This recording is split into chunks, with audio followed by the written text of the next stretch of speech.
L'enquête commence le jour où Aline, notre jeune journaliste de 24 ans, emmène une Twingo au contrôle technique. Elle n'y connaît rien, mais le technicien va vite la rassurer. Notamment sur les pièces essentielles, comme les freins qui ici sont en parfait état. Bon bah c'est bon, le véhicule est en bon état. Les disques ont été changés, les plaquettes, les amortisseurs, les pneus, à leur bon état. Tout va bien, impeccable le véhicule.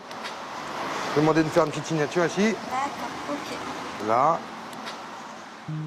Le jour même, elle se rend pour une révision dans l'un des centres auto qui fleurissent un peu partout. Des centres qui proposent des services d'entretien et qui souvent inspirent plus confiance que les garagistes. Pourtant, c'est là que notre journaliste va tomber sur une pratique de plus en plus répandue. Le gonflement de la facture. Démonstration. Bonjour monsieur. Je voudrais, si c'est possible, faire un contrôle sur ma voiture. Je voudrais savoir s'il y a des réparations à faire dessus. On vous fera un devis, on vous dira ce qu'il veut, D'accord. Une heure plus tard, après avoir fait le tour de la voiture, le mécanicien lui annonce une mauvaise nouvelle. D'accord. Vous pouvez me montrer un petit peu ce qui ne va pas dessus? Le véhicule aurait un grave problème de frein. Alors, qu'est-ce qui se passe? En fait, c'est ici, vous avez une fuite du liquide de frein.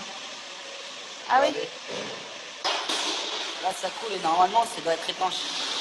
En fait, à chaque fois que vous appuyez sur la pédale de frein, il y a un peu de liquide qui coule. Il y a du liquide qui coule et au bout d'un moment, il y aura plus de frein. Ah oui, d'accord. Ok. Et c'est grave, ça? C'est les freins. C'est Ouais. important quand même. Bon.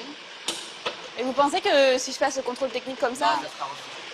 ce sera refusé, c'est sûr? Ah oui, ça c'est sûr. Ça va faire un déséquilibre parce que de l'autre côté, il n'y a pas de fuite. On va dire du côté droit, ça freine plus de ce côté-là. Ah, la fuite n'est que sur cette roue-là. Ouais. Mais de toute façon, quand on change un côté, on change l'autre. Obligatoirement. Pour l'inciter à réparer, le mécanicien lui annonce justement que ce jour-là, elle peut bénéficier d'une promotion sur les kits de frein. En plus, il y a une promotion de 30%, autant en profiter, hein, parce que normalement, c'est beaucoup plus cher que ça. Ah oui, une promotion de 30% sur quoi? Sur les... Sur les freins. Là, le prix que je vous ai dit, c'est avec les 30%, mais normalement, il y aurait dû en avoir pour plus de 300 euros. Le devis s'élève tout de même à 250 €, alors qu'une heure auparavant, le contrôle technique l'avait assuré que tout allait bien. Notre journaliste sent le coup fourré. Pour en avoir le cœur net, elle décide d'aller voir un autre centre auto du même réseau. Oui, alors qu'est-ce qu'il y a? Là, au niveau du frein arrière, il y a une fuite.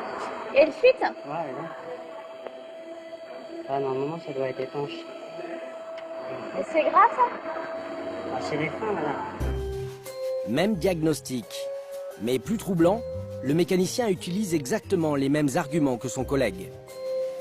Manifestement, nous avons affaire à des professionnels qui poussent à la consommation. Pour le vérifier, nous sommes allés voir Rémi Ourlier. Ce n'est pas n'importe qui. C'est un journaliste spécialisé qui a traqué pendant 20 ans les escrocs de l'automobile pour le compte d'une revue spécialisée.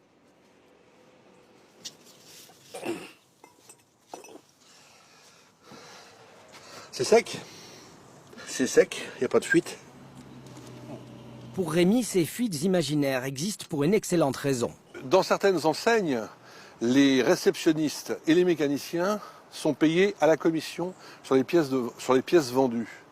Donc forcément, ils ont intérêt à faire marcher le commerce et à changer des pièces, changer des pièces, changer des pièces. Habituellement, ce sont les femmes qui se font, entre guillemets, pigeonner. Bah, on peut essayer de voir ce que ça donne avec un spécialiste. On va essayer, allez, on y va. Pour détecter si le diagnostic n'est pas fait à la tête du client, direction le centre auto qui nous avait signalé un problème de frein. Nous y retournons avec la même voiture, mais cette fois-ci au volant ce n'est pas Aline, notre jeune journaliste, mais Rémi. Résultat. Le frein arrière, il est bon? Il est bon. Il n'y a pas de fuite? Il n'y a pas de fuite. Il n'y a rien.